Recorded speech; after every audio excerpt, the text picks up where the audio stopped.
What's up, SNA fans? This is Super Ninja Austin back here with his next episode, which is the WWE Survivor Series review. And sorry, I called the SNA podcast episode 141st. This is the 142nd episode of the SNA podcast, which we're going to be talking about the latest edition of Survivor Series. And man, I guess the rumors online were true because not only we have one surprise return, but two of them. Spoiler alert! But I'm not gonna name drop them until I get to that point. But yeah, we're gonna start off with the Women's Survivor Series match with Team Bianca against Team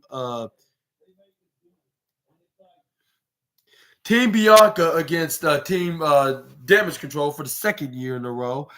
And then it starts off with Bayley and Becky Lynch, like in the starting event with Becky Lynch is number one and Bayley's number two. Yeah, something like that. And because I think everybody voted for Team Bianca because it's always very rare. It's rare to see a babyface get the advantage in a WWE WarGames match, like. So everybody voted all over social media on the Ruffles vote on who's going to get the advantage on the women's side of the War Games match.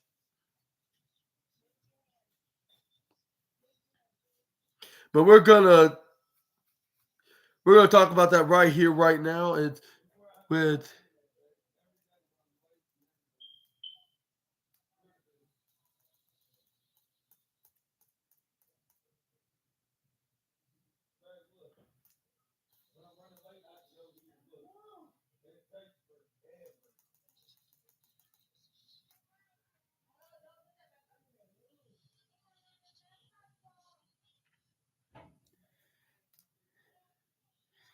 This is where Bayley hits a suplex, started with them fighting and going back and forth. This is where Bayley hits a suplex right onto Becky Lynch. This is where Bayley hit the suplex right onto that middle metal part between the two rings in the War Games match. This is where they were in the second ring right now. This is where Bayley hits a right forearm right onto the face of Becky. Try to go for another second one, which Becky Lynch was still was barely standing, but still standing.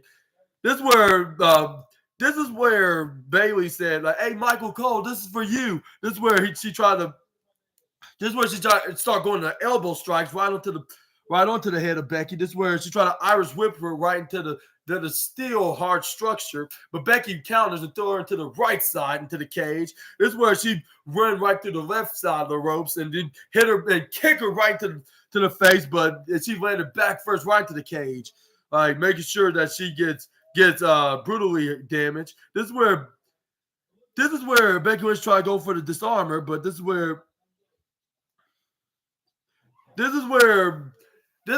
it didn't matter, because if Bayley kicks, if she tries to tap, but the match still would go on until all 8 women are in the ring. But anyway, this is where Dakota Kai tried to distract the referee and hit her with a kendo stick. This is where Bayley took advantage to start getting the offense. This is where Becky Lynch came back and slams Bayley down and counters. This is where she gets tripped over by Bayley, face first right into the kendo stick. This is where she got the hands on the kendo stick. This is where she starts swinging on the back of Becky Lynch hard, beating her repeatedly. This is where Shotzi's like, come on, because she was ready to come out because the time was run out for the third participant of the Survivor Series match, which was on the babyface side, which Shotzi was the third participant that entered the ring because the babyfaces got the advantage because they won the vote. This is where Bayley tried to hang on to the door, the cage door, so Shotzi wouldn't get in the double cage, double ring. This is where Shotzi grabs onto the door and swing and whack it back at Bayley face first into a triple heavy force. This is where Shotzi grabbed him half a dozen steel chairs and a trash can to make this extreme because what is it without having a few weapons like into the match, of course.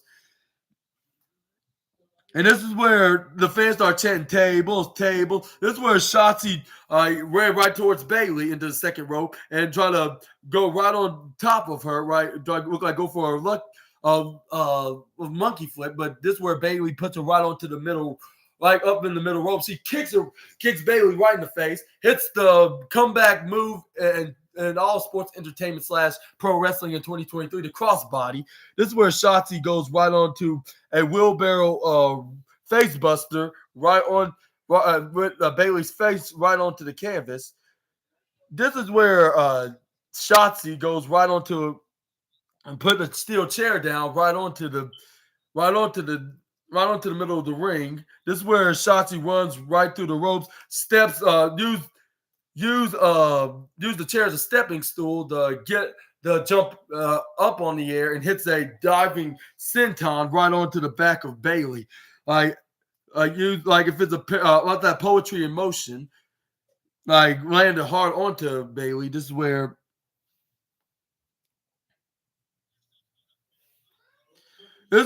Bayley tried to grab on the kendo stick, but Becky Lynch grabs on the steps on it first, so she won't grab on the kendo stick. This is where they're playing tug of war with it. This is where Becky Lynch won the tug of war and swinging the kendo stick right on the back of Bayley. This is where she was in the middle, like into between the two rings between Shotzi and Shotzi and Becky Lynch, which both Becky and Shotzi were swinging their kendo sticks and their chairs on the Bayley's back, respectively, when she tried to escape the cage. But this is where Corey Graves reminded, saying like if Bayley escapes right here, she forfeits the match for her and her Damage Control crew. This is where both Becky and Shotzi was beating the hell out of Bayley, like of double teaming her right on the top of the cage on the upper corner. This was only under a minute left for one of her three Damage Control partners to come out there and help her, which that's still a little bit of a long time, even though they cannot pin Bayley for the win because none of the 8 women are in the match already yet, at least not yet. But this is where Shotzi and Becky was hitting Bayley right in the face onto the steel cage. This is where Bayley tries to go hits Shotzi face first right in the cage, back at her. This is where Becky grabs onto her face and hits her one more good time right on the cage and landed back down to the ground into the canvas. This is where Becky Lynch goes right on the. This is where Becky Lynch is waiting for Bayley to get up back on her feet. This is where we got 15 seconds left for our partner to come and help her. But in the meantime, this is where Shotzi and Becky waited for her to get back up and hits a double clothesline splash right onto the leader of Damage Control. This is where we finally have the fourth participant from Team Damage Control, which is the WWE Women's Champion, Io Sky. This is where she started hitting her with chains right onto both. She grabbed a chain right under the ring and started hitting it on the midsection of Becky and Shotzi, respectively. I would say there's nothing respective about that, but I'm saying to both women, of course, that's my point. And she wrapped Shotzi around and swinged her right across the ring onto the other side into the second ring. This is where Io Sky grabs on the Becky and tried to do the same to her, like tossing her over the middle ropes. This is where she tried to go for a maneuver right between the ropes onto the metal part of the ring. This is where she tried to pull her right towards her, but Becky Lynch hit her with a right strike hand right onto the face of Io Sky. This is where Becky Lynch grabs onto Io Sky. This is where she tries to do it for a suplex, but she gets hot shotted by Becky Lynch. This is where Io Sky was like, all right, get both of y'all now. And this is where she hits a double dip onto the both on the right side of the first ring and then the left side of the second ring. She does a double dip springboard double missile drop kick onto both women, like right leg onto Shotzi, left leg to Becky. And then they found out she did a kip up. She was like, "Oh, I told you." They don't call me genius of the sky for nothing. That's what she was looking like. This is where she went. This is where Io Sky does a double knees to the face of Shotzi, along with doing Becky Lynch the same second onto the on the upper left corner and the lower right corner of Shotzi.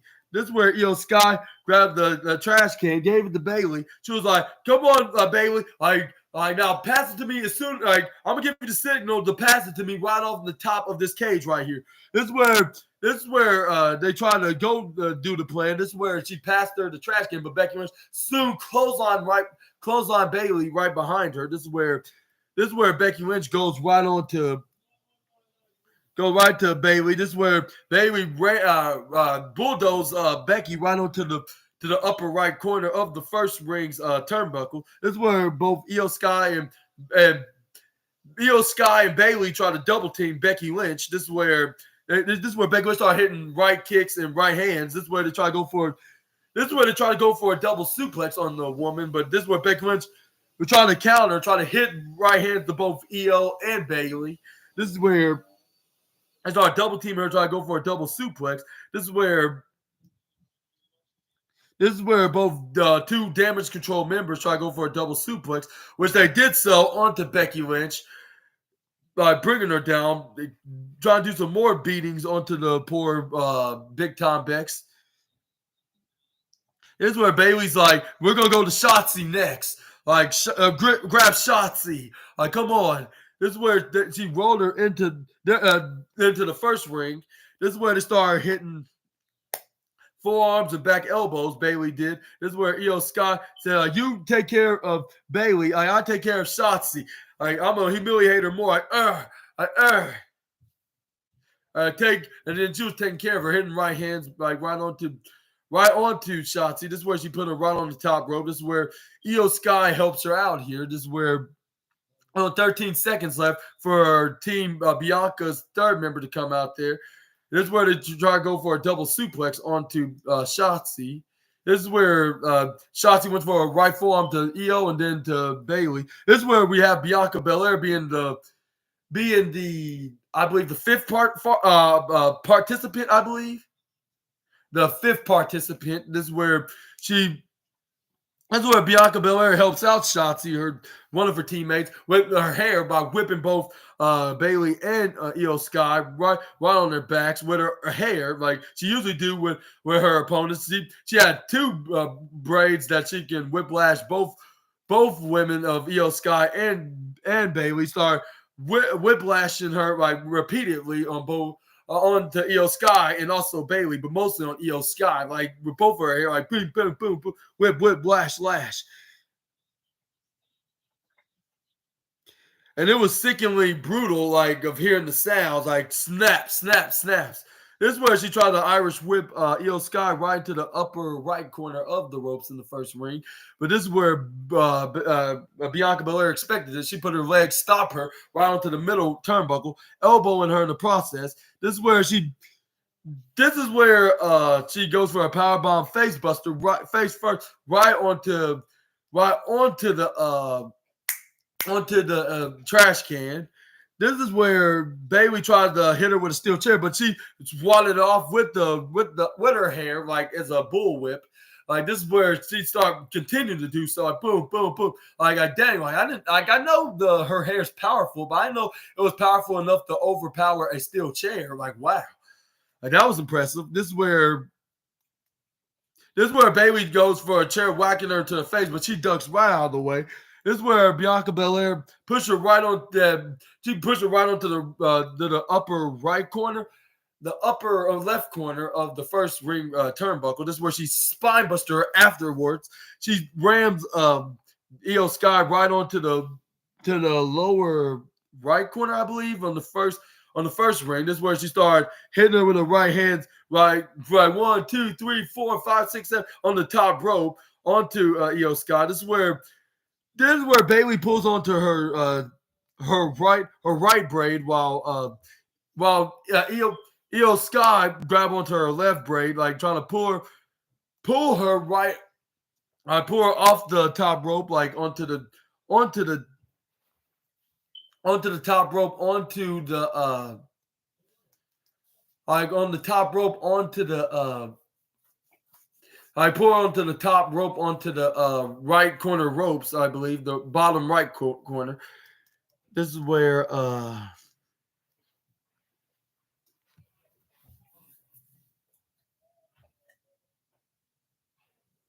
let's see,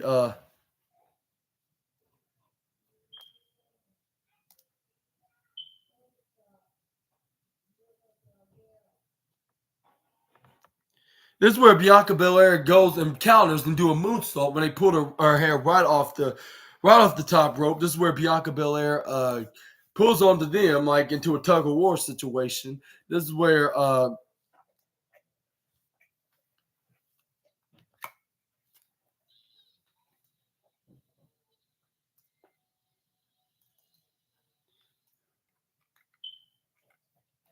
this is where they did a backflip. This is where tug of war. This is where she does the double TD or double suplex. I'm afraid that she grabbed them both with both arms, grab both of their heads with both arms, hit them with a suplex with Shotzi going right up on the top rope, hit her top rope rolling senton right onto Io Sky, and a leg drop to Becky Lynch, and Becky Lynch hits a. And Becky hits a leg drop right onto Bayley, of course. But this is where we got 10 seconds left for whoever team damage control gonna be, which it was Kairi Sane, of course. That was marching down there like if she really was a pirate princess, like boom, where she was in there like marching and running into the ring. This is where Io Sky went under the ring. Hey, Birdie Bird.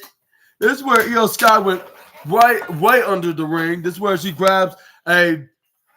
This is where she grabs a. This is where she grabs a trash can lid. Like that was the only thing she grabbed. I was like, that's it. Like you could get more than just that. This is where she used it as her advantage because when not Io Sky, where Shotzi tried to go right towards her, she ducks right out of the way, hit her with a back fist full of a chair right into Shotzi's face.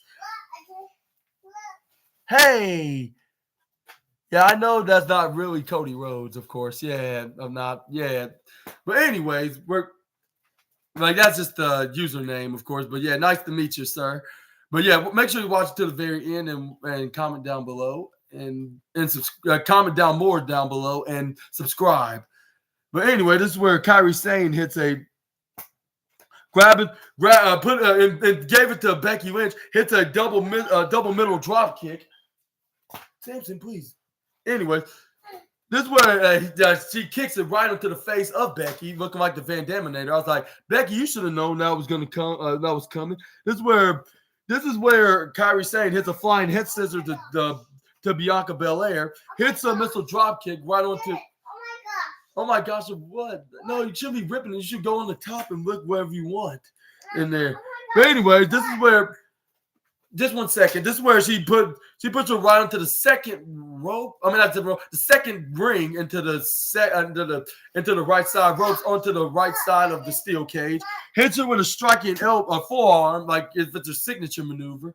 This is where Kairi Sane started flapping her wings, looking like if she's some kind of a royalty parrot, like of a very royal pirate, of course. This is where Kairi Sane was. And like the elbow. This is where Bayley and Shotzi and Kairi Sane goes right onto the stacking up the chairs right onto Shotzi, like Bayley, Io Sky, and them. And this is where Kairi Sane's like wrap it up.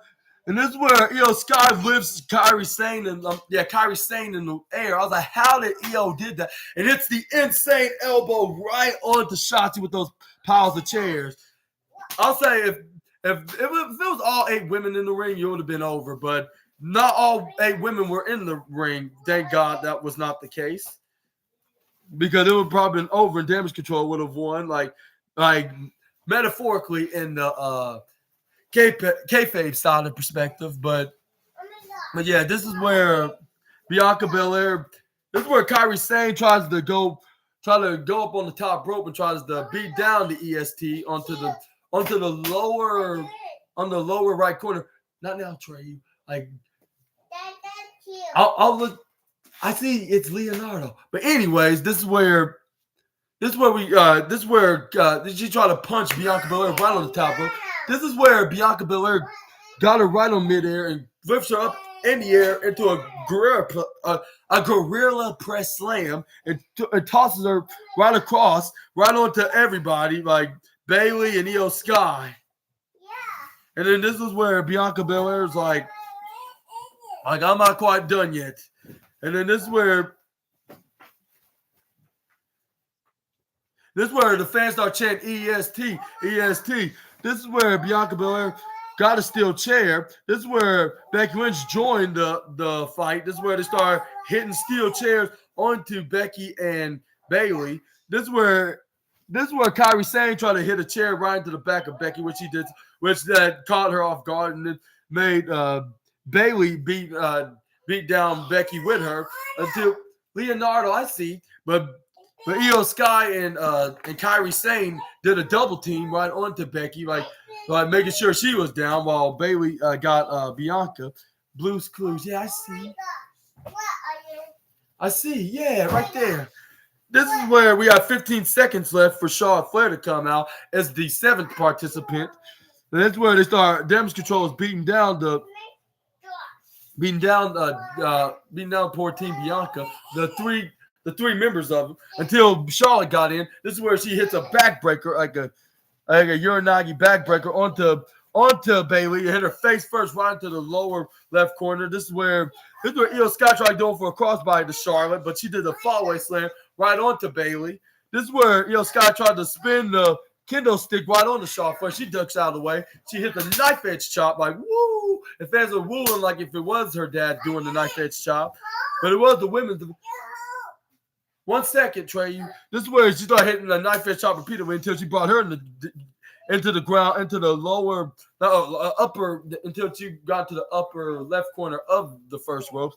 This is where she started repeatedly doing the knife edge chop, which fans were continuing to say, woo, woo, woo, and then like continuing to do so. This is where she hit the fallaway slam right to the ropes to Kairi Sane right into the upper corner of the first ring onto the cage.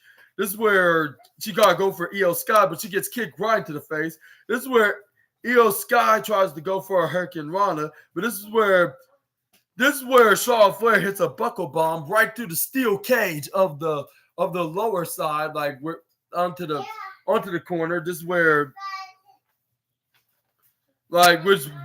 which Io Sky was down to the ground on that side. This is where Bayley attacks her from behind. This is where they start doing.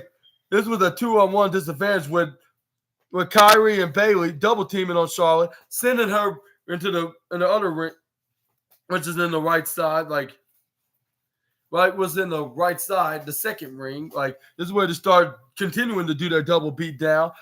And this is where Io Sky start rolling into the first time. I mean, she was thinking about going to the inside, but she was like, nah, they got her. Like this is where they try to Irish whip Charlotte Flair onto the upper left corner, onto the second rope, but she flips over right in the middle between the two rings.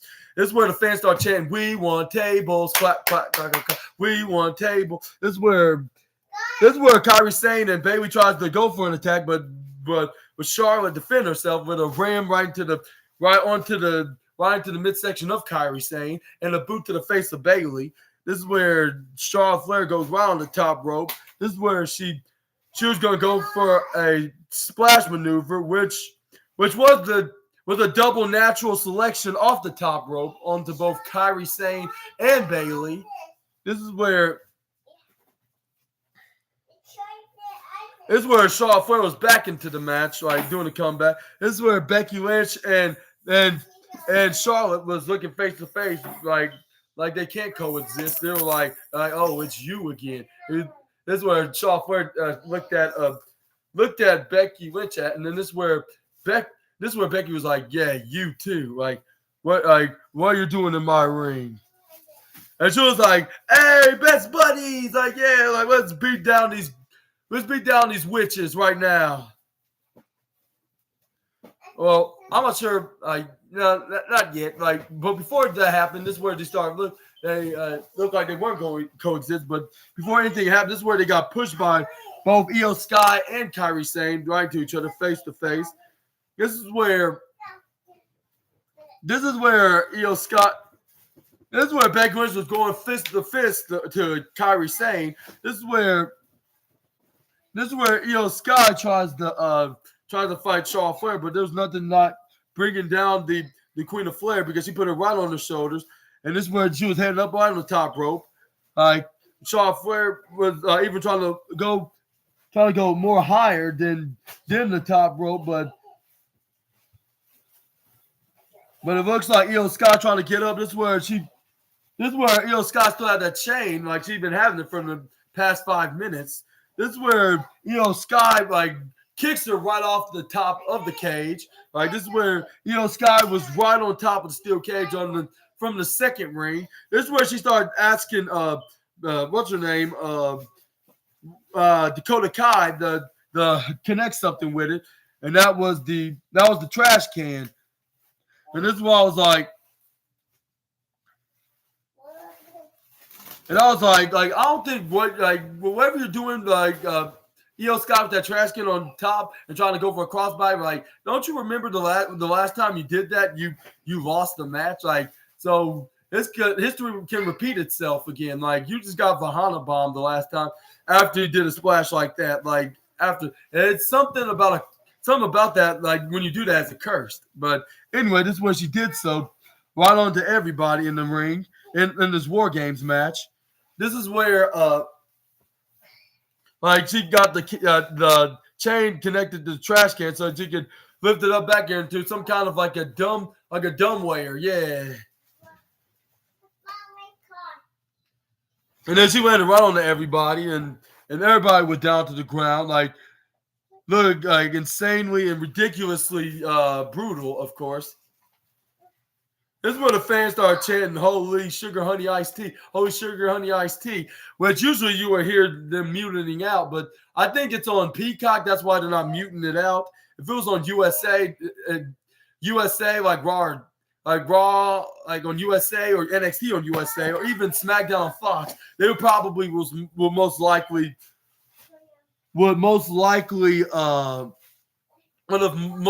would have muted it out, but it's on Peacock, so they're going to allow them to say the "Holy Sugar Honey Iced Tea" chants. But anyways, this is where Asuka was like I love it, like my favorite weapon, like which is the Japanese glow stick version of a kendo stick. I would say glow stick, more like a color stick. Then she got multiple of those kind of kendo sticks. This is where Io Sky's like, yes, we got the tables. When Asuka got, this is where the fans were very happy for Asuka because she gave them what they want technically, even though she is a heel. But this is where we got tables. This is where Samantha Irvin announces like saying, "Now all 8 women are in the ring. Let the War Games begin." And then this is where we got the Damage Control, each having a Japanese colored kendo stick from the Empress of Tomorrow, Asuka. This is where Team Bianca was simply getting brutalized with those kendo sticks by Damage Control. Like, and this is where Io Sky got the chains, and this is where she tried to wrap both Bianca and Becky Lynch together with the 4-team. This is where the fans start chanting, "This is an awesome match," because this is really good. Like, they show him like they should have. The reason why they should have stipulated this is a War Games match, because they couldn't have done this in any other match. Like, this is where both Kairi Sane and this is where Bayley, Asuka, Kairi Sane, and Io Sky did a 4-way middle drop kick right onto right onto both Bailey and Bianca Belair tied together, like boom, crash into each other. This is where they thought they had them under their thumb. This is where they unraveled them out of the chains. This is where they thought they had them.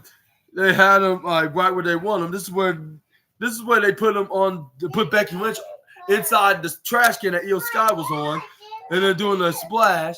This is where, yeah, he wearing a mask. Actually, he's kind of my inspiration. But anyways, this is where Shotzi was onto the front, the first ring. This is where she was on her way to the second ring, onto the upper left corner of the second ring. She was on the upper right corner of the second ring. Okay. I would like to show them, but I'm doing a review right now. But anyways, this is where Asuka put Becky Lynch. This is where Shotzi was trying to. This is where Shotzi grabbed onto the Asuka. This is where Asuka brought her down, like into the other side, like pushing her off right onto the top rope, onto the upper right corner.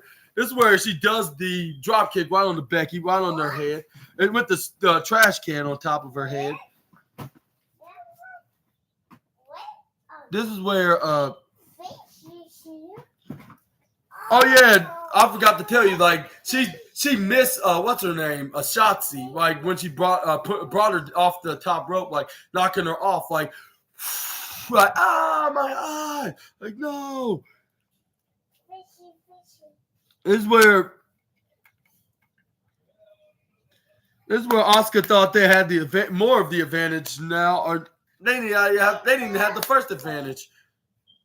This is where the fans start chanting more, saying tables, but the fans were cheering like, yay! That's what we've been waiting for the past half an hour of this match. Is tables. This is where Kyrie and Asuka and Bayley was putting it up. And this is where Io was making sure that both Bianca and Becky was mainly down and hitting them with the Japanese colored kendo stick. This is where what's be careful with that, Trey. You. This is where they start. This is where Kyrie Sane started choking Becky with the kendo stick around her neck. Trey, no. Please, can you leave this alone until Uncle SNA gets done with his podcast? Never mind. But anyways, this is where Bayley and Io Sky got Charlotte Flair right into the upper right corner of the second ring. This is where Bianca and Bayley, not Bianca, but Bianca and Becky, they picked both of them. With Becky Lynch got the sunset flip powerbomb right onto Io Sky, and yeah, it's a package box. That's why it was in that box. Because Uncle ordered it from Walmart. Yeah. Remember, like it was Uncle Julian, part of Uncle Julian's Kenny Omega costume. But anyway, this is where Bianca hits the sunset flip powerbomb right onto Bayley, like as well. No, Uncle SNA's boots are already out. You see, under the box, but don't mess with the box right now. But anyways, this is where Charlotte Flair was still up on the top rope on the upper right-handed corner on the second ring. This is where she was going right to the upper right corner of the steel cage. It looked like she was going to go for her famous and her signature moonsault, 15 feet above the ring. What Michael Cole was saying, like she was like Charlotte, get off the top rope, like no freaking way. And she does the moonsault all over everybody in the match. This is where she nailed it. This is where she goes for a pin, but Bayley kicks out. How many times I have to tell you, like, don't bother with the box? No. But anyways, this is where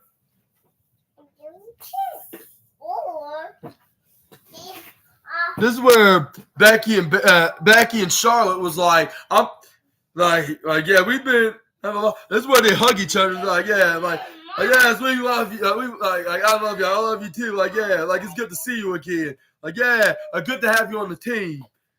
And this is where Asuka tried to go for a roll up, and like Asuka do a roll up onto Becky Lynch, and then same with Io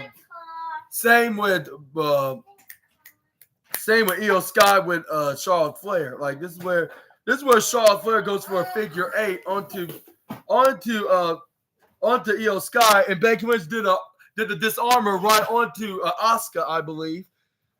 This is where like who's gonna break? Like it doesn't matter. This is what Michael Cole said. Because whoever taps gives the Team Bianca the win. This is where Bayley hits an elbow drop right onto. Can you leave this alone for a minute? This is where Kairi Sane tried to go for an insane elbow to Becky Lynch, but Uncle's box. Like you gotta leave it alone for a minute. I don't get why you're doing that for, but anyways, this is where Becky did a disarmer right onto Kairi Sane. This is where Bayley hits a striking knee strike right onto the head of Becky Lynch. This is where she tried to boot Bianca. She ducks. She hits her with a striking forearm. This is where Asuka goes for a forward roundhouse kick. This is where Bianca ducks out of the way, hits her with a electric chair, which Shotzi hits a missile drop kick off of Asuka right on her head. This is where she tried to go for a pin, but I believe Bayley. I think Bayley came for the save, I believe. Because she stopped Bianca's pin from Asuka. This is where Kairi Sane was going fist to fist with Becky. She tried to go for a back fist spin right onto Becky, but she ducked right out of the way, right on time. This is where Becky hits her with her right hand, turned her around, hit her with a reverse DDT. Bayley tried to go for the rose plant, which she did so to the Becky, but Shotzi came in, kick her in the midsection, hit her, go right to the lower left corner turnbuckle of the ringside area into the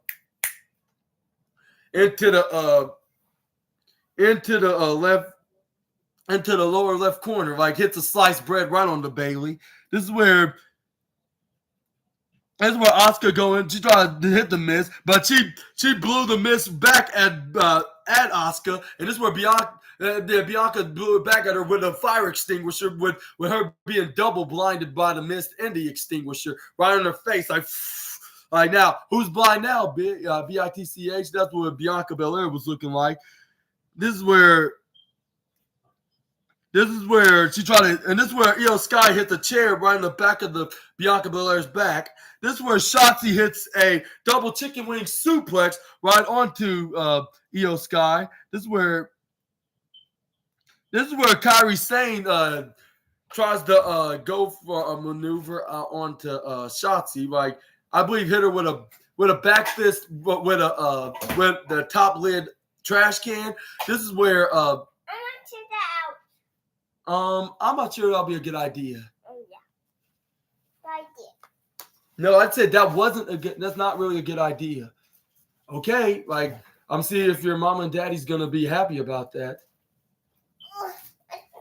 I'll say just to make you happy, I'll help you out with this. I understand why am I doing this, but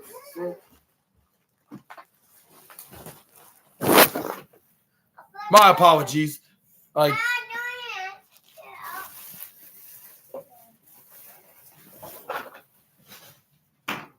Sorry about that. I'm back to the review. This is where Charlotte Flair hits a spear right on the Kairi Sane. This is where she tried to do another one, but Bayley basically saved her life by pushing her out of the way so she won't get speared. This is where Shotzi goes right on the top rope, hit her finishing maneuver, that senton, right onto Bayley. This is where Bayley hits a KOD, kiss of death, right onto Bayley, like picture perfect, looking exactly like at Sunday Night Stunner.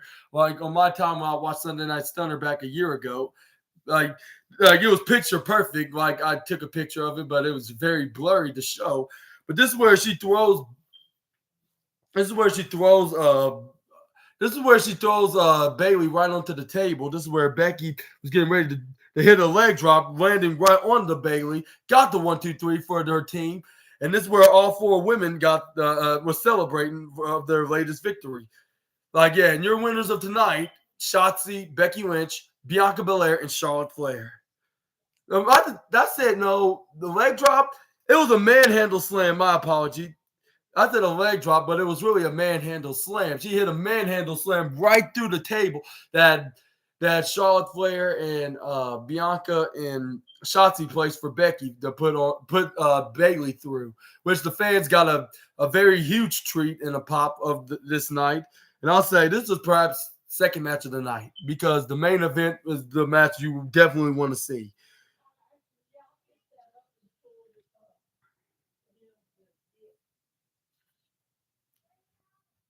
This is where we got backstage vignette about with Sami Zayn and Jey Uso saying how's it going. This is where Randy Orton. Not Randy. This is where Sami Zayn tells say that Randy Orton's not in the building tonight, and this is where Jey Uso's like what? Like I bet it's probably me. The reason why he's not going to show up tonight.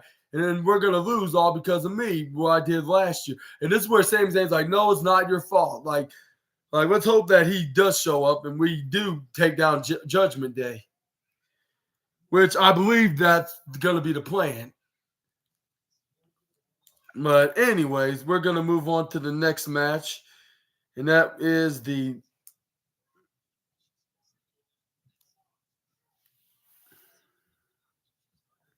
which I believe the next match was the Intercontinental Championship match between Gunther and it was the Miz and Gunther of who's going to be the greatest Intercontinental Champion. And we're going to start off with the Miz nearly getting and he showed why he's still a star today. The Miz showed, I was like, I got to admit that he showed why he's the star that he is today for the past 18 years and why he could possibly be a 9-time Intercontinental Champion and tie Chris Jericho's record. This is where he started hitting roundhouse kicks right onto Gunther. He was glad it wasn't a chop, or else he would have murked him and ended the match early. This is where he started continuing to do roundhouse kicks. This is where he started doing when fans started chanting yes. Yeah.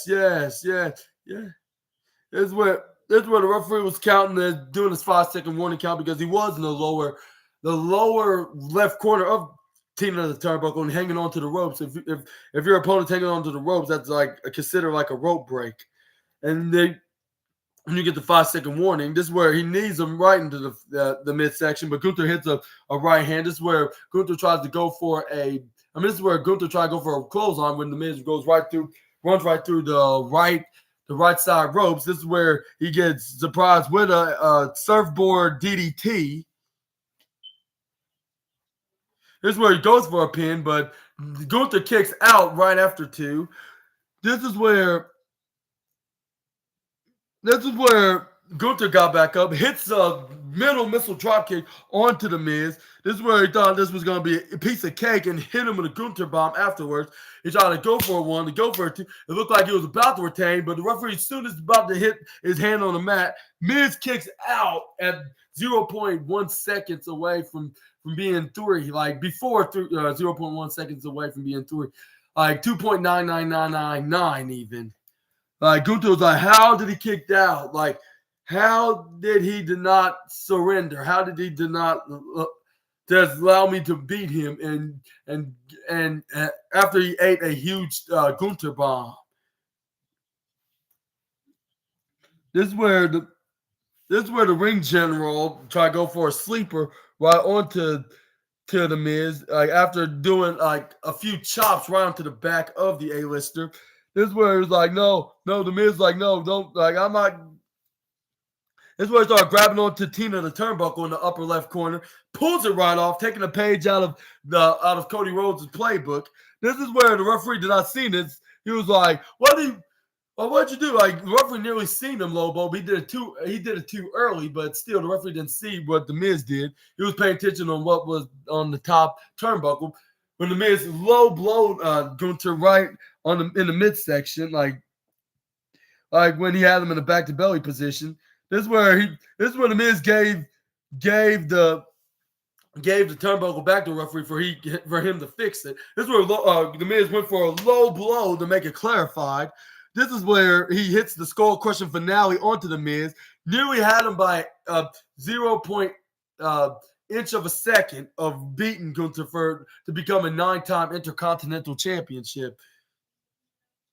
Which I believe the blow landed to the kneecap. Then he low blowed him the second time on the clarification of him trying to make it clear that he's gonna do anything that and every advantage for him to take to become a 9-time Intercontinental Champion, but he kicked out at 2.99999999999. But this is where the Miz tried to go for another skull crushing finale. This is where Gunther tried to go for do a sleeper onto him when he tried to go for a skull crushing finale for the second time. You know, it's not going to be a guaranteed the second time. This is where Gunther tried to go for a sleeper right onto the Miz. This is where the Miz goes right through the middle turnbuckle, like onto the in the inner side of the turnbuckle support with rear to the ring post, and he hits face first right to the exposed turnbuckle on the top, shoulder first. This is where the Miz goes for a roll up, but the referee counted to 1, the referee counted to 2, but he kicks out again at 2.999999999 with a negative 0.1 away from being 3. This is where the Miz started hitting a left hand right onto the face of Gunther, with Gunther chopping right back at him. This is where he boots him right in the face, where fans start cheering like, yeah. And this is where he hits a huge clothesline right on the Miz. This is where he goes right onto the top rope, try to hit a diving Gunther splash right onto him.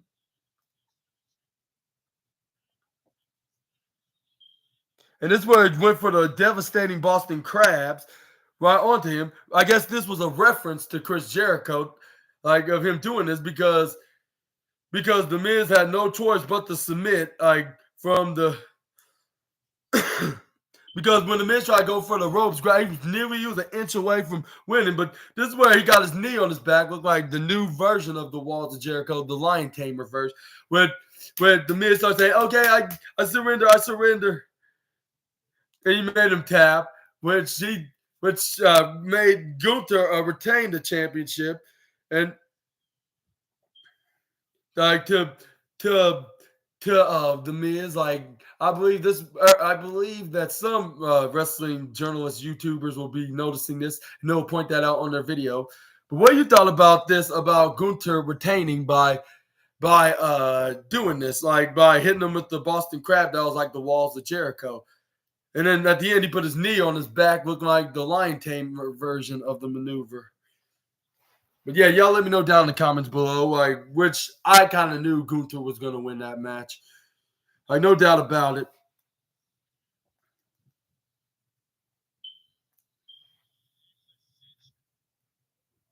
This is where we move on to the next match here, which I believe it was for the...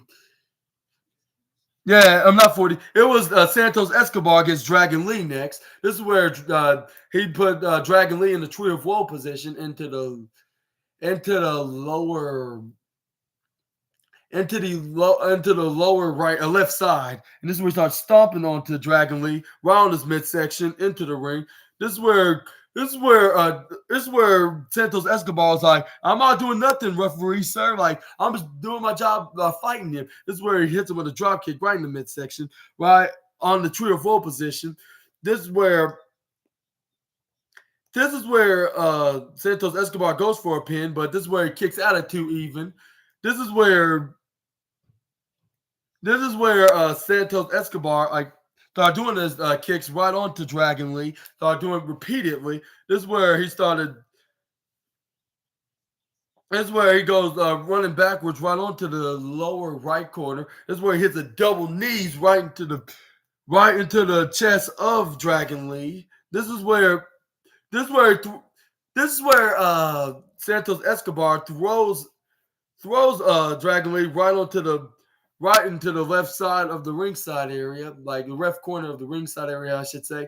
And this is where this is where Irish whipped him back first, right onto Simba the Steel Steps.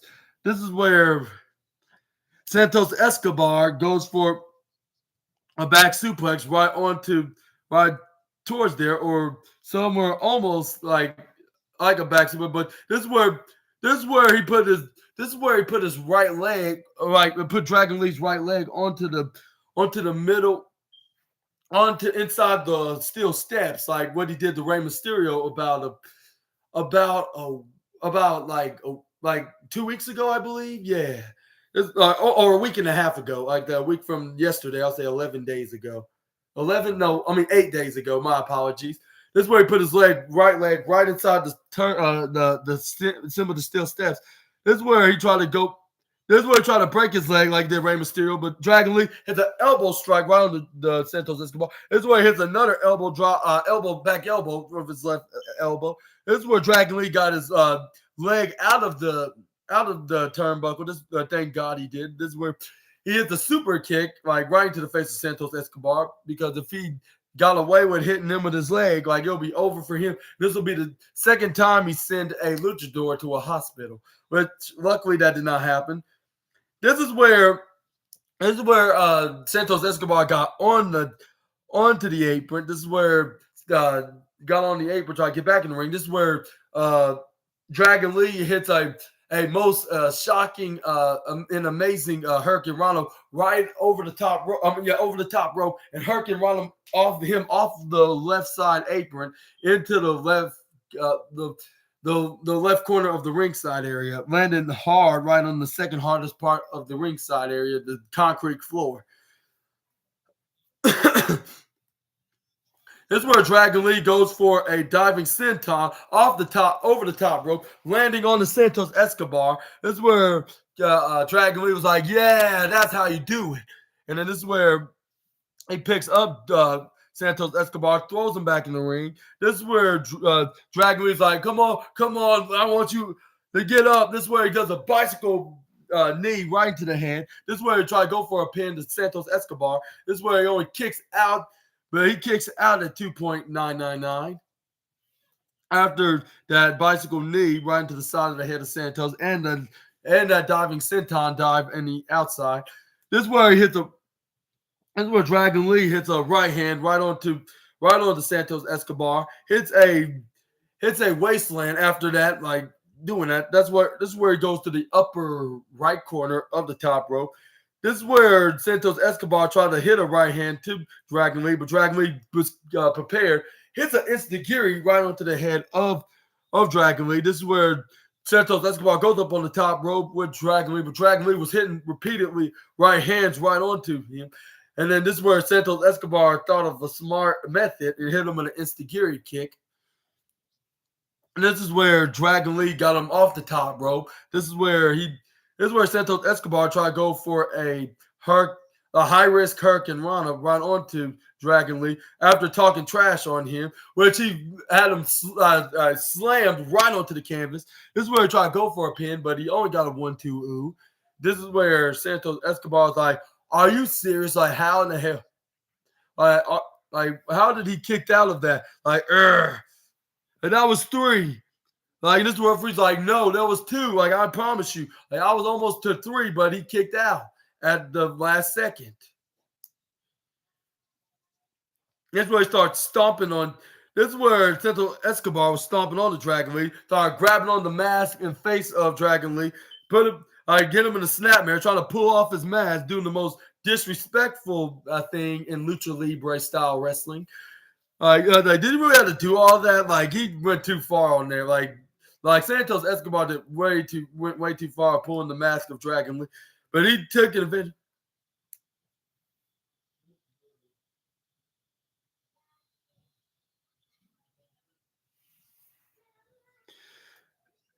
And then this is where I believe the fans chanted, "You are an a-hole," like to Santos Escobar. This is where Santos Escobar him in the lower corner of the apron. This is where it's like, "This is what you're cheering for? This is what you're cheering for? I'll show you what you're cheering for." Like, start elbowing him right to the head like a pathetic man or a pathetic boy that hides behind a mask like Rey Mysterio. This is where he tried to still continued to grab that mask of Dragon Lee, but he was like, you know what, it's not worth my time of grabbing onto this. Like, I might as well prove my statement of doing the suplex off the top rope. This is where Dragon Lee started hitting right hands right onto his side. This is where he tripped him over. This is where he had him in the tree of woe position, which Dragon Lee and a double foot stomp right onto Santos Escobar. This is where he goes for a pin to him, but he only got a 2.9999999 count. Like, nearly getting a 1, 2, 3 count against Santos Escobar. Like, this is where Santos Escobar was sitting right onto the lower left corner, like sitting down. This is where Dragon Lee runs right through the upper right corner, going for a double knee to the face. This is where he gets super kicked. Good night by Santos Escobar. This is where both men were down. Like, this is where the referee was doing this 10-second warning count, like, for both men because they were on the ground. This is where Santos Escobar, both men were on their knees, like, to break the count. They start hitting punches right to each other respectively. When the fans start cheering for Dragon Lee when he hit a right hand, but when Santos Escobar hit a right hand back at him, fans were booing, like, saying, "Yay, boo!" Typical stuff with faces and heels. When Dragon Lee was being the hero baby face, while Santos Escobar was the villainous brutal heel that he is. This is where Dragon Lee hits a bicycle knee strike right onto Santos' face, but Santos hit the knee strike right back on him, respectively. This is where she tried to go for a clothesline, but this is where Dragon Lee spins right over him, like, and he picks him up, like, and goes for a sit-out pile driver or some power bomb, I should say. Like, he picks him up in the air and he hits him with a sit-out power bomb. Look, very amazing, by the way, by Dragon Lee, but only got a 2.8 second count. Like, unfortunately from the former AAA tag team champion. This is where Dragon Lee was like, I must beat him. I must get this win. This is where he tried to go for that surfboard back DDT you usually do. This is where Dragon Lee counters, hits a Canadian destroyer, or more like a Mexican destroyer, or south of the border destroyer, I should say, into the Phantom Driver and got the 1, 2, 3.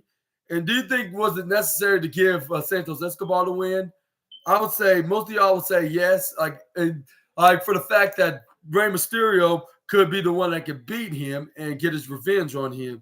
And this will tell a story between their feud onto this, where Santos Escobar said he beat a fellow Rey Mysterio fan.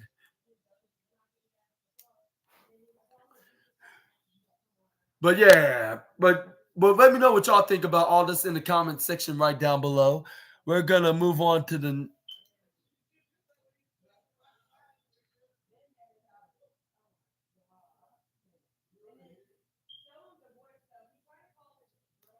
This is where we got Zoe Stark versus Rhea Ripley next. With Zoe Stark getting an early start, striking her, going for a pin, but she only got a 1, 2, ooh. This is where she tried to run, go for a splash to Rhea Ripley. Try to go for a splash, but Ripley flips her over right onto the right side of the apron. This is where she tried to go for an attack, but she gets a upper right corner ropes. This is where she hits an insecurity right onto Rhea Ripley. This is where she tried to go for a springboard crossbody, but Rhea Ripley hits a intercepting headbutt to Zoe Stark. This is where Rhea Ripley picks Zoe Stark back up right onto the apron. This is where fans start chanting "Mommy, Mommy," and because Dominic Mysterio calls her his mommy. And this is where he tried to go for a suplex. This is where Zoe Stark kicks her right in the midsection and pushes her off with her foot. This is where she DDT'd her right off the apron, which is the hardest part of the ring. But anyway, this is where Zoe Stark does the springboard. This is where she goes for that spinning, like that reverse corkscrew moonsault diving springboard majig, like off the top ropes into the left corner. Oh no, right corner. The right corner. This is where she landed right on Rhea Ripley. She thought she was gonna win. Like this is where she goes for a pin, but she only got a 2.1 count. This is where Rhea Ripley rolls out of the ring right onto the lower corner of the of the uh of the ringside area. This is where Zoe Stark. This is where Zoe Stark hits a side swiping kick onto the chest of Rhea Ripley. This is where she goes for a crossbody to Rhea Ripley, but she ducked out of the way. This is where she tried to go for a frontwards roundhouse kick to Rhea Ripley, but Rhea Ripley ducks her head. She grabs her into an electric chair position, slammed her face first right onto the apron. This is where she Irish whips Zoe Stark face first right onto the onto the rear of the ring post, of course. This is where she throws Zoe Stark back in the ring. This is where she started nailing forearms right into the face of Zoe Stark and pounding away onto Zoe Stark. That's where she headbutts Rhea as well. This is where Rhea headbutted Zoe repeatedly. This is where Rhea Ripley said, "This is my ring. This is my match." This is where she was getting ready to do a pump handle powerbomb to a suplex, where she lifted her up in midair, like looking like, and then she does the suplex right onto Zoe Stark, goes for a cover, but she kicks out at 1.999. This is where Rhea Ripley knees the back of Zoe Stark. This is where she hits slapped her in the back of the head. This is where she started hitting the forearm right to the back. This is where she had her into a double arm stretch maneuver, of course. This is where she bends her arms back and knee her right in her back, and she starts stretching her front parts out like into a stretch. This is where Rhea Ripley was like, "Yeah, that's how I like and this is where Zoe Stark's like, "No, like I will never let go." This is where Zoe Stark managed to get out of the way, get out of the grasping hold of Rhea Ripley, but Rhea Ripley turned around, stretched her arms back, and stomp her right in her back, face first right into the canvas. This is where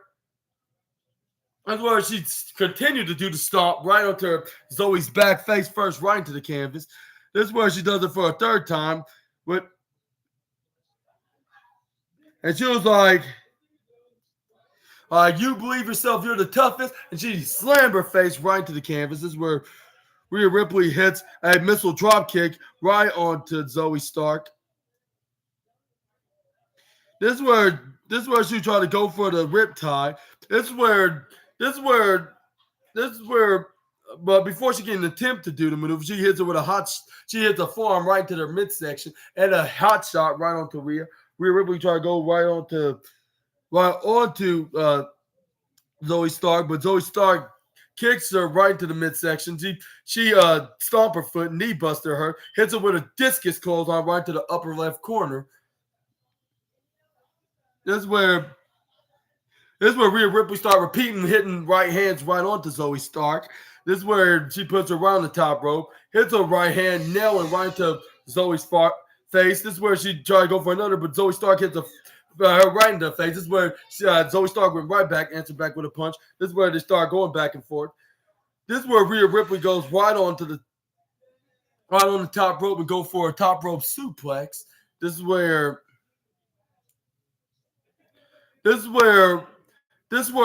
Zoe Stark hits chops right in the chest of Rhea Ripley, but this is where Rhea Ripley hits a left hand.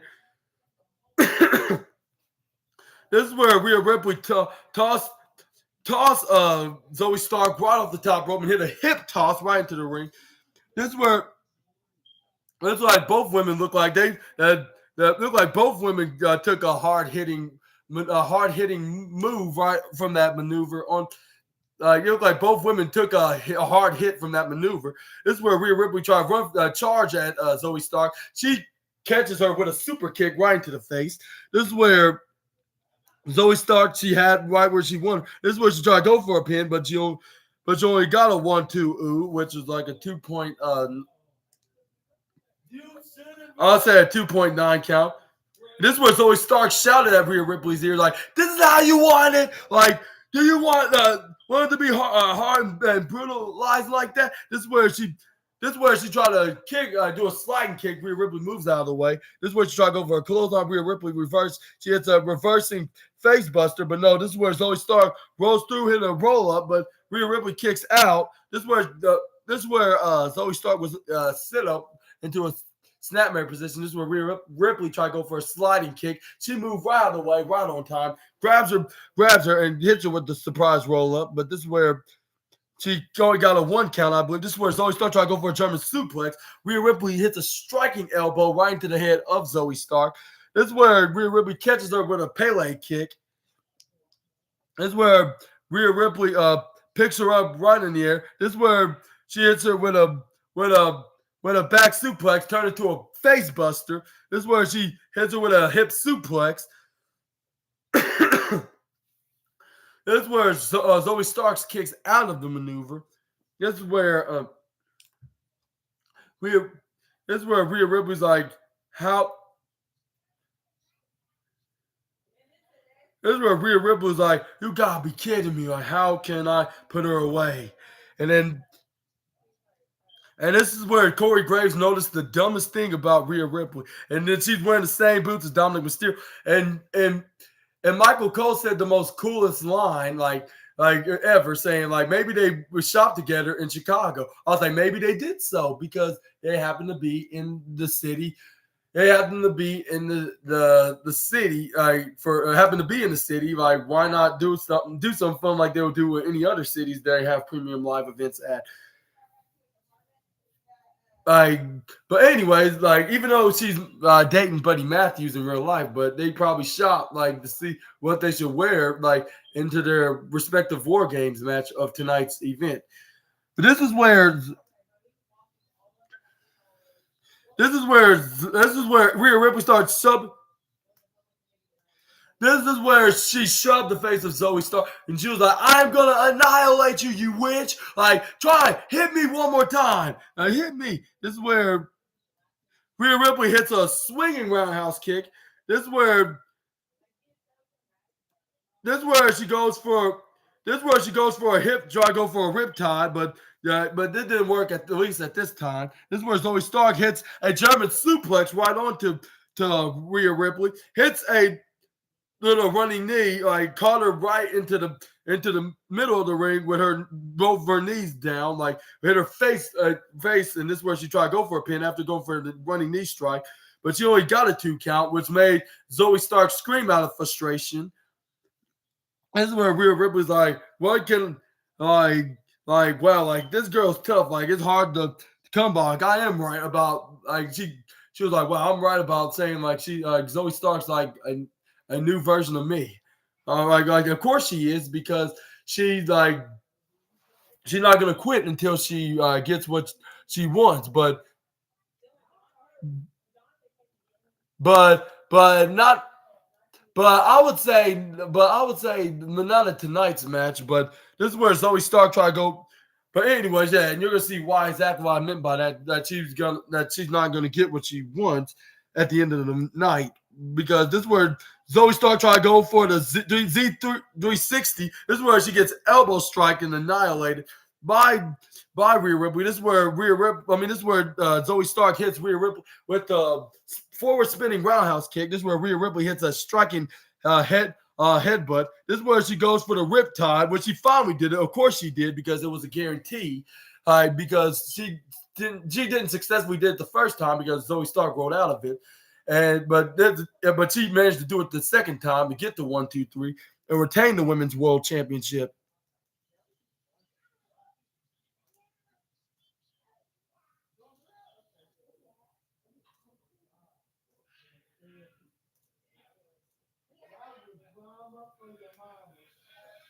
But yeah, this is where Rhea Ripley celebrated. She's still Women's World Champion. And who thinks is going to be her next contender? Y'all let me know down in the comments below. And also, we'll probably see what's next. What's next of the Eradicator in the women's division over for her Women's World Championship. And this is where Cody Rhodes advised everybody that not to worry, and Randy Orton's still coming. Like, he may not be in the building tonight, but he will show up, and he's going to help us win this match. And it's not going to be your fault, Jey Uso. So stop blaming yourself. And the rest of you, like, do not fret. Like, I know that we're gonna win, and we're gonna have Randy on our side. This is where we have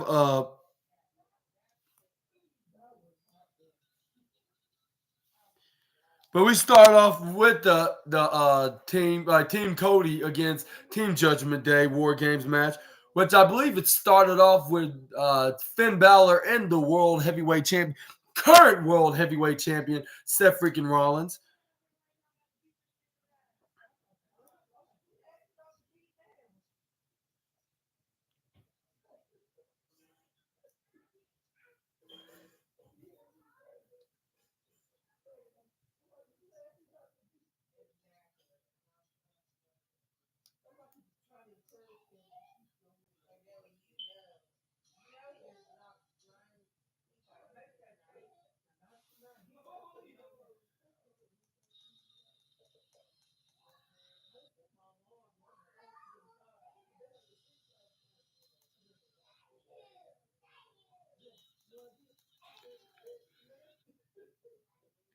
This is where it started Finn Balor and Seth Rollins in the ring. Like I said, this is where they were in.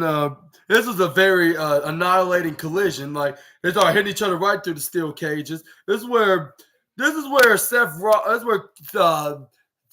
Balor tries the Irish whip him right onto the upper corner of the steel cage. But Seth Rollins put his foot right there, put him into the right corner on the second ring, of course. Face first, right onto the ropes. This is where he hit. This is where Irish whips him right through the left ropes. And this is where Irish whips him right onto the cage, onto the upper corner ropes. Upper corner cage, right onto the second caged ring, I should say. And he did it on the bottom corner too. Like, when they were in the second ring, this is where this is where Finn Balor rolls to the first ring. Seth Rollins follows him to the left ring. This is where Finn Balor's like, "No, I beg mercy, Rollins." This is where, like, he was like, "I'm not gonna fall for this." This is where Finn Balor tried to kick him right in the midsection, which he knew he shouldn't have fought for any shenanigans that Finn Balor had for him. This is where Seth Rollins kicks him right in the midsection instead. This is where let's get ready to go for a buckle bomb, like a move that gives Finn Balor nightmares to this day. But this is where Finn Balor rolls out of it right on time, so he won't have to live another nightmarish flashback. And he hits a striking clothesline to Finn Balor. This is where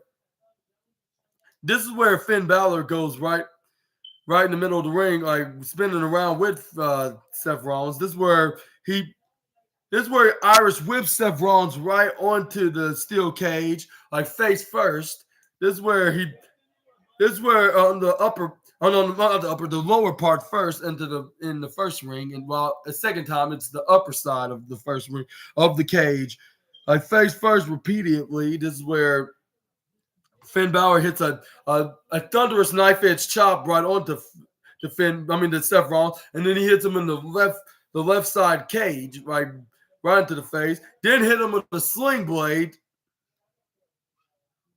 And this is where Finn Balor's like, "Now it's my time, fellers." This is where Finn Balor was like, like, moment I've been waiting for, even though it's not for a champion. This is where he tried to go for a drop kick. This is where he gets super kicked by Seth Rollins, like into an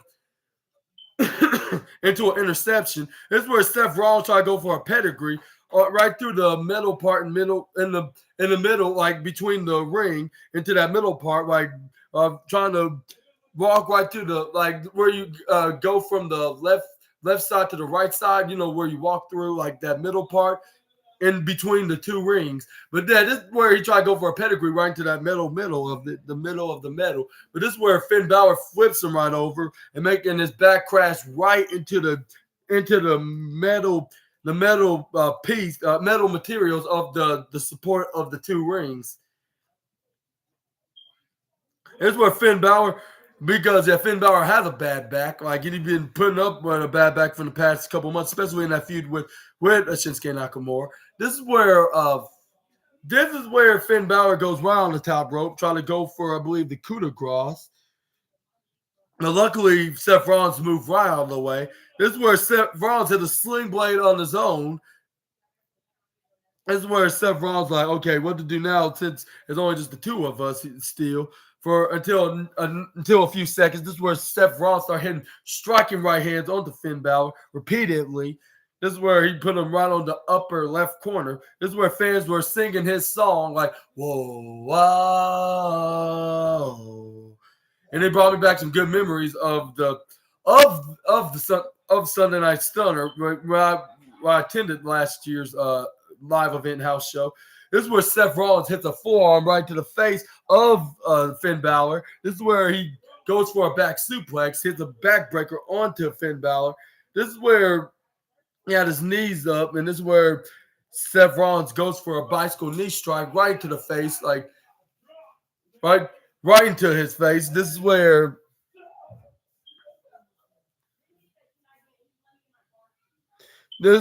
Seth Rollins got back up. This is where he's waiting for the Irish Ace JD McDonough getting them into the ring. This is where the fans start booing him because they do not want him to break their collarbones. This is where Seth Rollins easily super kicked him like if he's some kind of a henchman leprechaun.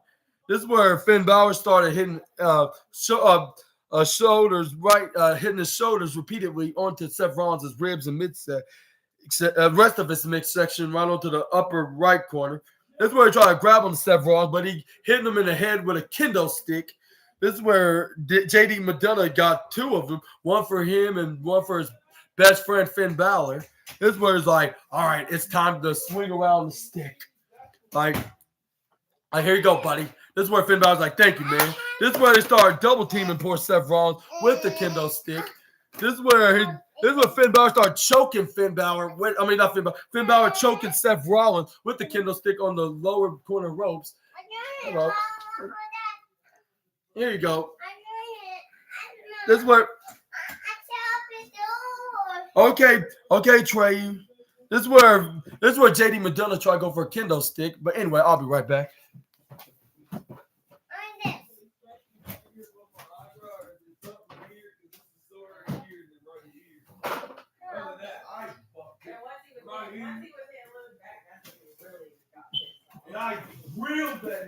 I drilled that nigga. Yes. It was like I got my super well. Like on WWE, he tried to do like that, and I put my hands out. You're not telling me that, and I okay. Hit it off this.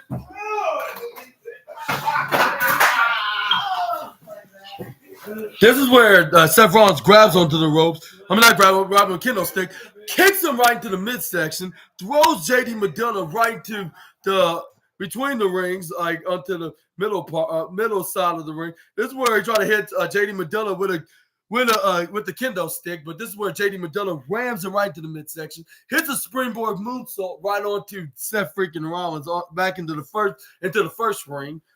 This is where JD McDonough was like, grab on his midsection, like, ow, like that wasn't easy. Like, and this is where he picks back his pick his best friend up, Finn Balor. This is where they were like, let's finish him. I was like, even if you finish him, like you still cannot win because the rule says there has to be all 10 men in the ring if you want to win by pinfall or submission. But this is where they did a double. This is where they did a double kendo stick strike when they Irish whip him right from the top corner, right corner ropes. This is where JD McDonough picks. This is where he picks Seth Rollins' legs right off the canvas, like where he was hanging onto the right corner, I believe.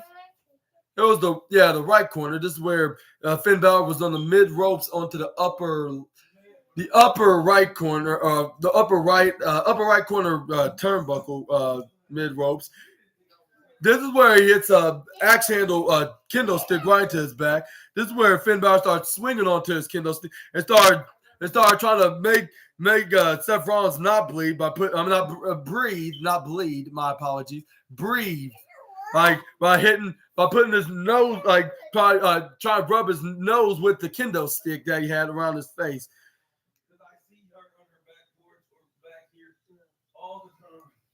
This is where JD McDonough and JD McDonough and Finn Balor did a twist, did a double wrist twist, like right onto Seth Rollins, turn him and put and twisted together with into Seth Rollins' ribs, and then did a double DDT, making Seth Rollins look like a human pretzel. This is where I believe main event Jey Uso was in the match because yeah, he was getting ready. He wants to be in the match already. Right after Seth Rollins was already in. He was a number 4, I believe, in which they had the disadvantage. Or do they? But we're going to talk about that in just a minute. This is where Jey Uso hits him into the midsection, hits JD McDonough right into the midsection, swing up and hit him with the steel chair right into JD's back. This is where he did the same with Finn Balor in his midsection and his back, hitting him with the steel chair. JD McDonough hits him with a midsection. This is where JD McDonough tried to go for a right hand, but Jey Uso hitting him with right hands like if he was his cousin, the Great One, or the Brahma Bull, I should say. So hitting right hands like boom, yeet, yeet. The fans are chanting yeet, yeet, yeet. This is where the fans start chanting yeet, yeet, and then he spit right in his head like yeet and yeet right onto the JD McDonough. This is where Finn Balor tried to go for strikes, but he only got a very minimum few because this is where Jey Uso did some right hands to him. This is where he started doing his Uso dance because he is main event Jey. This is where he spat right into his hand like if he was The Rock and laid him out, level out, right onto Finn Balor. This is where he kicks. This is where he tried to kick JD McDonough. This is where he spins around, hits a step up instigiri right onto the head of JD McDonough. Yeah, this is where he does the same with Finn Balor as well. This is where Jey Uso getting ready to hit the Uso hip attack. Like and this is where he hits the attack first on the upper left corner of the bottom turnbuckle and the lower right corner of the turnbuckle on JD McDonough. The first was Finn Balor into the ring, the first ring. And he tried to go for JD McDonough, but JD McDonough caught him in midair and hit a running Spanish fly in the middle of the canvas. This is where both men were down. This is where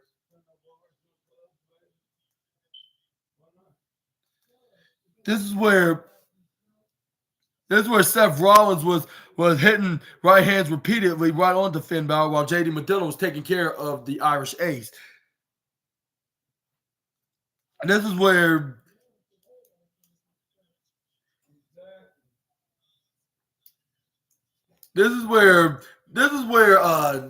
Seth Rollins, Jey Uso put JD McDonough in the first ring right through the left side corner cage. This is where Jey Uso and Seth Rollins wonder who's the next guy, like for the advantage of who's going to be number 5. But this is where Drew McIntyre was getting ready to get in the ring because Jey Uso was in the ring. He wanted to get his hand and get more revenge, which I'm not sure why Drew McIntyre wanted to get more revenge when he already beaten him enough. This is where he tried to go in. This is where Damian Priest like, no, let me set this out right here. Like this is where Drew McIntyre's like you're in the plans of Jey, aren't you? This is where Damian Priest is like, not my plans. Like this is for the Judgment Day plans. This is where Damian Priest came out here and tried to out of the evens to Seth Rollins and Jey Uso.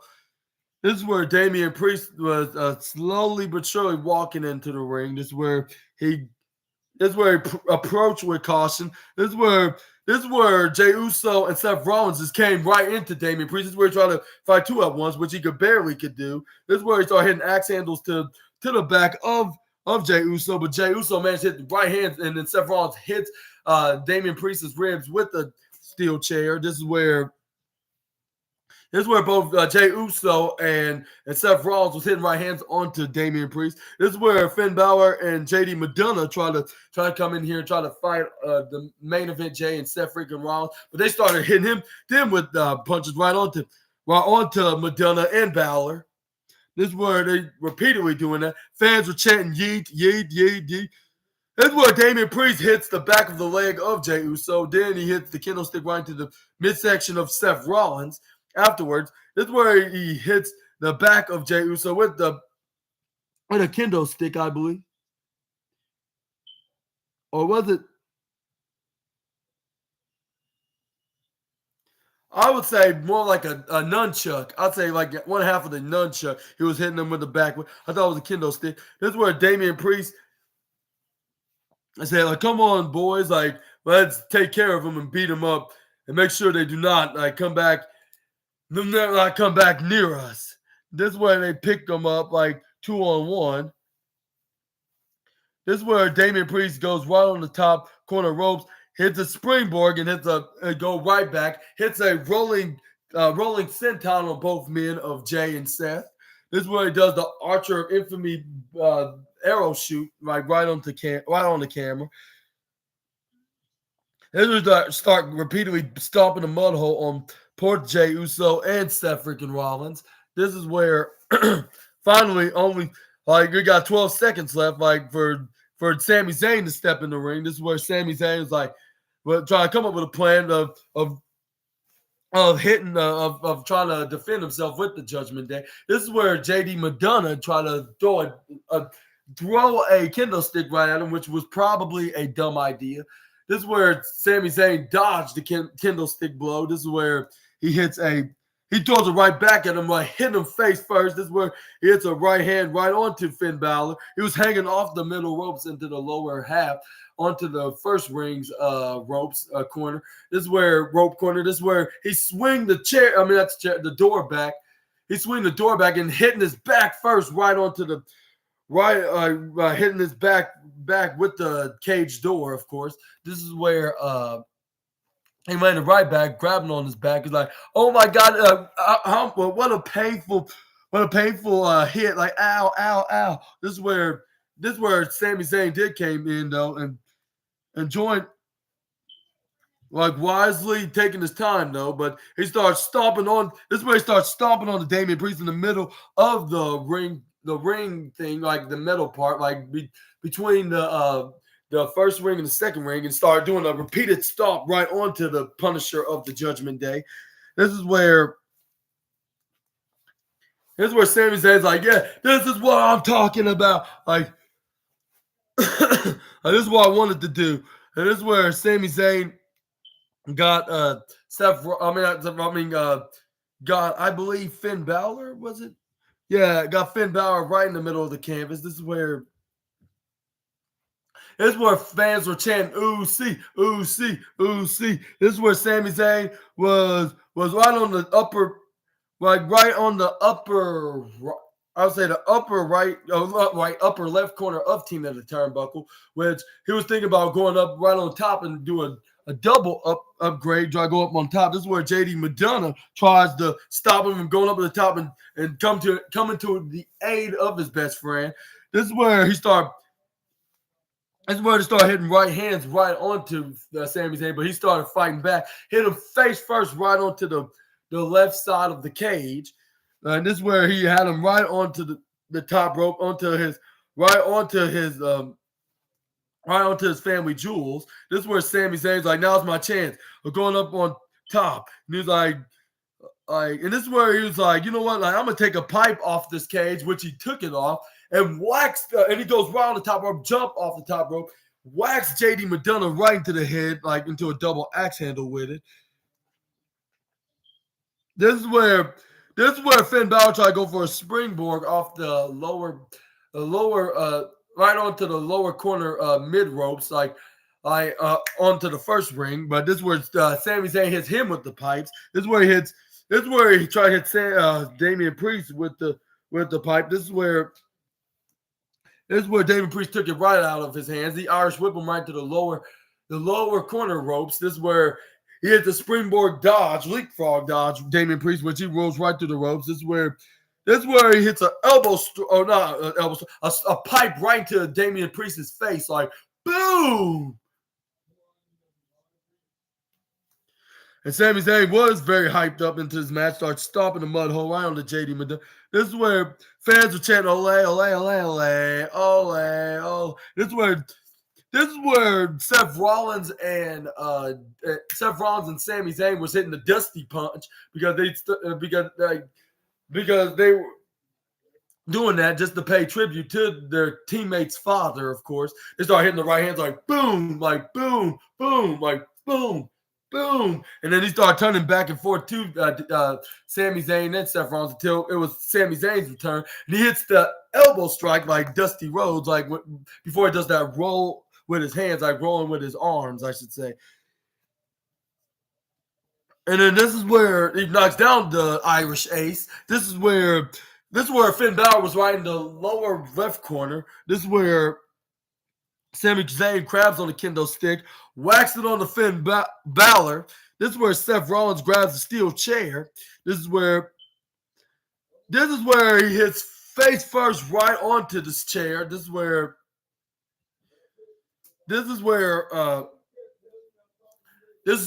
like they got him down. This is where Seth Rollins hits face first with JD Madonna too. This is where it was Drew McIntyre ready to come out as number 7, I believe. And then regain their advantage like that they won like from last Monday's Raw, like when Drew McIntyre beat Jey Uso. This is where Seth Rollins tried to go to Drew McIntyre, but he gets belly to belly suplex, I believe, and also Sami Zayn gets belly to belly suplex after he gets pushed. Like when Sami Zayn tried to jump on him, hit the Luthez press on him, but he rams him right into the upper left corner and hits him with a belly to belly suplex. This is where Drew McIntyre hits a reverse Alabama slam to Seth Rollins, landing him right towards Sami Zayn's midsection, right onto the first ring. This is where he went to the second ring and tried to stalk his prey, or self-proclaimed prey, Sami Zayn. Not Sami Zayn. I mean Jey Uso, his best friend, Sami Zayn's best friend, Jey Uso. This is where. Or shall I say his Yeet Usi best friend or brother, I should say. But anyway, this is where Jey Uso's like, "What do you want, man? Like, you want some?" This is where Drew McIntyre's like, "I'm gonna let you get the first shot, like to be fair, like Jay, even though you screwed me out of everything." This is where he hits a right hand right onto Drew McIntyre. This is where Drew McIntyre hits a right hand to him. This is where Jey Uso hits every time he hits a yeet. This is where fans start chanting yeet. And then this is where when Drew McIntyre hits a right strike right on the Jey, this is where fans start booing. This is where he grab onto the foot of Jey. This is where he roll out of it. This is where he hit the super kick right in the midsection. This is where he took off his shirt and he rubbed it right on the back of the head of Drew McIntyre and hit the slapping uppercut on the Scotsman. This is where he tried to go for a clothesline to Drew McIntyre, but Drew McIntyre hits a countering neck breaker, kips up in the air. This is where Drew McIntyre's like, yeah, I finally got him right where I want him. Now I can do the beating that I promised him this past Monday. This is where he hits him face first right on the top corner of the steel cage onto the second ring. This is where Drew McIntyre's like, I'm gonna make you pay the hell that you did to me for the past year. And he throws him right to the lower part of the cage, like in the demonic structure. This is where Drew McIntyre picks up Jey Uso. This is where he goes for try to go for a power slam or a snake eyes, or snake eyes him right to down the cage onto the lower corner cage, like onto the second ring. This is where Finn Balor started hitting right hands to the stomach of Sami Zayn, like repeatedly. This is where Sami Zayn start countering, start hitting right hands to the Finn Balor, and then Damian Priest try to come in. This is where he hits right hands to him. This is where JD Madonna start hitting right hands, start stomping onto him, onto onto Zayn. This is where Sami Zayn tried to grab onto the JD Madonna. This is where JD Madonna started hitting right hands. Still was hitting right hands on the face of Sami, but Sami Zayn was the hitting punches right back at JD Madonna and flips him over to a body drop. This is where Drew McIntyre tried to go for a Claymore kick right onto Jey Uso, but Jey Uso hits a super kick right onto the midsection of the Scottish Warrior or Scottish Psychopath, like whatever he might be, is his heel persona. This is where Jey Uso hits it, put him in a flapjack position, while Sami Zayn got him in the cutter position, doing a 1D on the Scottish Warrior right into the second ring, like in the middle of the canvas of the second ring, like a 1D, like boom, right onto him. They couldn't pin him, or else that would have been the match right there if all 10 men was already in the ring. This is where Damian Priest started stepping onto Jey Uso. This is where Sami Zayn started beating the daylights out of Finn Balor, but Damian Priest tried to come in. This is where it was a 2-on-1 disadvantage, or yeah, it was Damian Priest, like with Finn Balor trying to help out his teammate ally. This is where Cody Rhodes came in, started beating, putting fist and putting Damian Priest face first right to the steel cage. He does it onto and the other cage too onto Damian Priest in the first ring. This is where he went right to Finn Balor, started hitting punches right towards his way.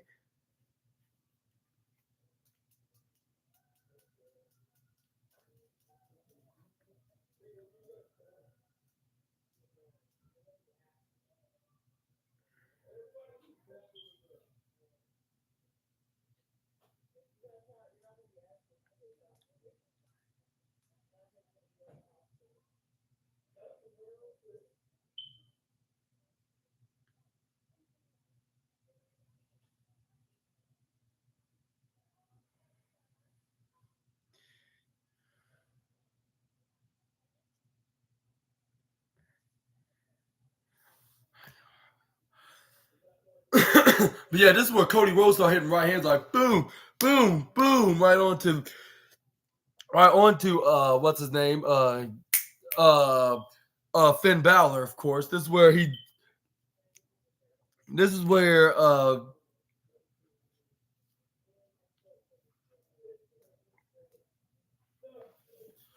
right onto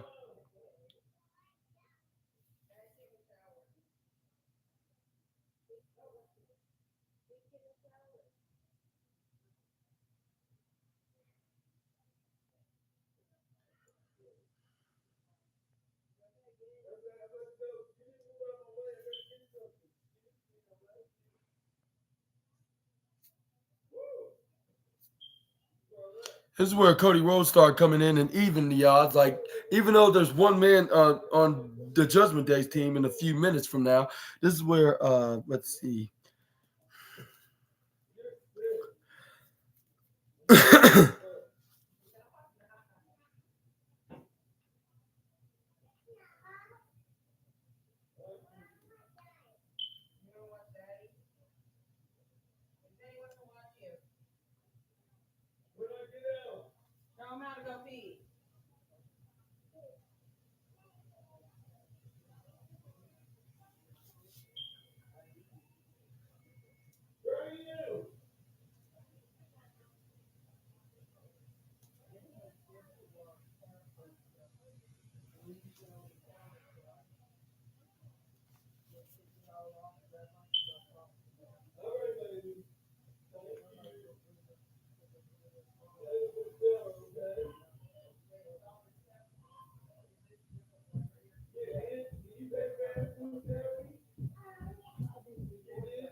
But anyways, yeah, he was fighting, even though there was a numbers disadvantage to the babyface team. This is where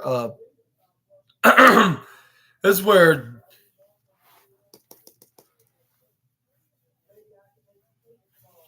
is where Cody.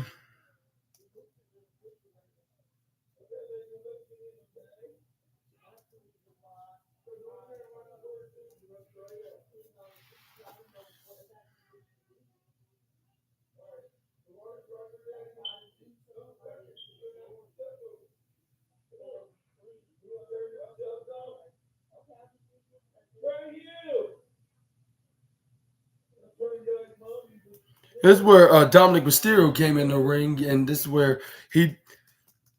That's where the numbers advantage was a real problem for the babyface side team. This is where they start that they can get away with it. Like even though like Rollins and Rhodes and Uso and Zayn, they try to give enough fight that they can give against the black and purple heel faction, but there was nothing that they could do. Like only just to hope that Randy Orton makes it in time to help him win the match. And this is where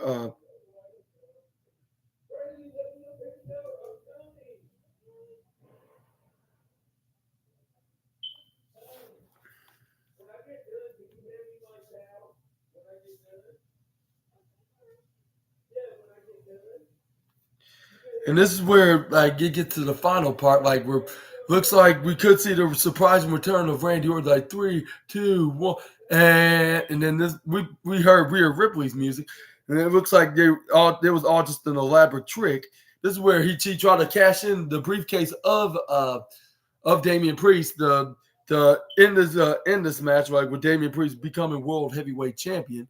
Until finally, like when they were about to announce the cashing of Damian Priest's Money in the Bank briefcase, guess who comes out there like with their theme music, like "I hear voices in my head," and it none other than the returning 18-month, 1 year and 6 months even return of the Apex Predator, the Viper Randy Orton, and yes sir, man, he finally made his return. And this we start hitting clotheslines to Dominic Mysterio, I believe was Dominic Mysterio, hitting power slams on JD Madonna, and then hitting draping spike DDTs onto what's his name? Onto Finn Balor. This is where he hits a this is where they this is where this is where they start getting better and better, and this is where everybody was everybody on the babyface side getting their numbers advantage on against the Judgment Day side, and getting ready to win this match against the Judgment Day. This is where I believe was Seth Rollins, and this is where all 5 members of the Team Road side hits a spike DDT on all 5 members of the Judgment Day. This is where also Seth Rollins and Jey Uso went on the top rope with JD Madonna, tossed him right off the steel cage, and Randy Orton caught him in midair. And then this is where it leads up to Damian Priest. This is where Randy Orton looked like he was about to go for a spike, go for an RKO onto Jey Uso, but he caught Damian Priest. But he tricked him. I believe he RKO'd him too as well. They got everybody down. This is where Cody Rhodes hits the crossroads right onto Damian Priest. This is where he hits the Cody Cutter. He hits the Cody Cutter. Like that was earlier against Finn Balor, but yeah, he hits the crossroads on the Damian Priest and got the 1, 2, 3, and it looks like everything's going according to plan, and the rumors are true. Like especially with Cody Rhodes pinning, with one of them being including Cody Rhodes pinning Damian Priest in the match. And yeah, it ended in the perfect way, but that's not all. Like after all 5 men were celebrating with Randy Orton, Jey Uso, Cody Rhodes, and Sami Zayn and Seth Rollins celebrating, and it looks like Randy Orton also forgave Jey Uso for being one of the reasons why he haven't been in action, like with him suffering his back injury when he teamed with his former tag partner, which he's not in WWE no more. And he's announced to face RVD in an independent wrestling show in February of 2024, I believe. But that's a story for another day. But yeah, we have the Viper back. Like Randy Orton is back, but that's not all. Like after they celebrated, like this is where we hear another shocking, heard a shocking theme music. Like we thought we would never hear ever again in WWE, at least. Like Yes, and yes, sir, and ma'am, it's none other than the voice of the voiceless, the Chicago-made star, CM Punk, make his return into WWE at Survivor Series tonight. And then he handshake and hugged all the fans, like it was attendance on Chicago. Who was in Chicago at the Allstate Arena. And yeah, we see him back. Like the rumors were true. Like not only we seen a shocking Randy Orton return, we saw a shocking CM Punk return at the end of the night. Like I don't know what's next next for the Chicago-made star in WWE. Now he's returned into the company. And you can see on Peacock, they're hyping up this return of CM Punk and even showing some old matches that he was in WWE. And even his the pipe bomb, his famous pipe bomb segment, of course, like and all that stuff. Like you could watch it like in some little stuff about CM Punk that's on the Peacock network, I should say. Yeah. But yeah. And do you think he's going to face Shinsuke Nakamura in a match like in the future, possibly at a Royal Rumble event or even on a big Monday Night Raw show, which I'm not sure there's any big Monday Night Raw matches. Only unless if it's like at New Year's of 2024, like January 1st, 2024, of course. But I'm not sure if that will be it. Like it could be the Royal Rumble, it could be WrestleMania. Only time will tell. Y'all let me know down in the comments below. But yeah, we saw the two big returns, like Randy Orton teaming with Cody Rhodes to be on for the Judgment Day. And we also see the big shocking return of the voice of the voiceless. And I would say I would give tonight's Survivor Series a 4.5-star show. But then again, I think I should give it a perfectly 5-star show for the fact we saw two big returns. One we expected to be because Cody Rhodes referred it on this past Monday Night Raw, but we expected that to happen. But we never expected that CM Punk was going to actually show up, even though despite WWE being at its hometown in Chicago, Illinois. We did not know that CM Punk was going to make his return. Like, we did not know that. Like, that was a huge shocker of the night. Like, big shocker of the night. But I would say, yeah, I'll give it 5 perfectly good stars for having a good show, and they planned it out perfectly. They couldn't make this show even better. I'll say they did it with the women's side of things, men's side of WarGames, the women's World Heavyweight Championship, the Intercontinental Championship match, Santos Escobar against Dragon Lee to see what's next for Rey Mysterio. I would say I'll give it. I'm probably going to be a little criticized, but hey, it's my video, it's my podcast, so my opinions matter on here. So I'm going to give it 5 stars. I'm giving it 5 stars. I was thinking about 4.5, but no, I'm giving it perfectly 5 stars, especially for the returns of Randy Orton and CM Punk. The end this year with a shocking bang, of course. But what you thought about tonight's Survivor Series, my SNA fans? Y'all let me know down in the comments below. And that's the end of my SNA podcast Survivor Series review. Hopefully you enjoyed this video. And if you did, please leave a big thumbs up. Comment down below on what you think about anything about this, have anything to do with this video. Subscribe, click the bell notifications so you won't miss when I upload my new upcoming video. And also share it with your friends and families all over social media. Tell them to watch my video, and if they like it, please make them subscribe as well.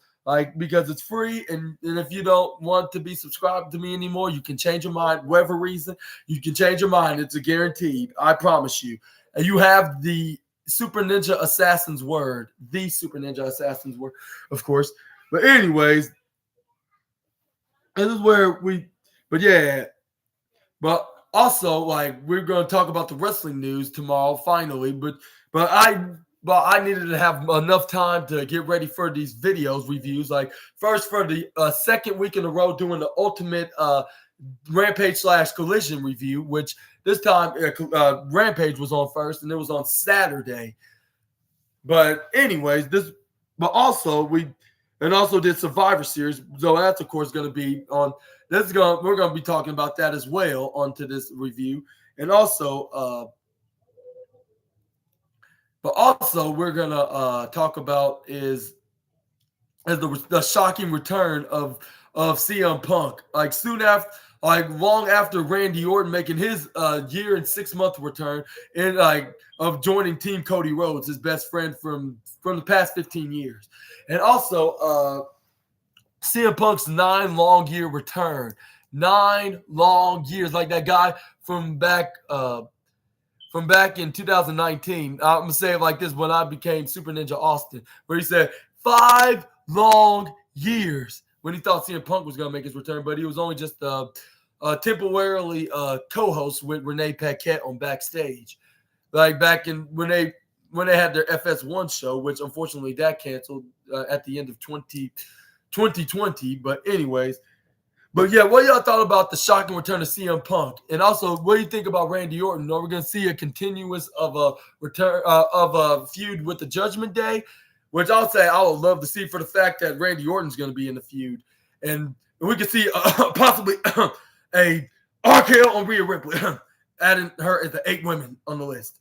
But anyways, y'all let me know like what you think. We're gonna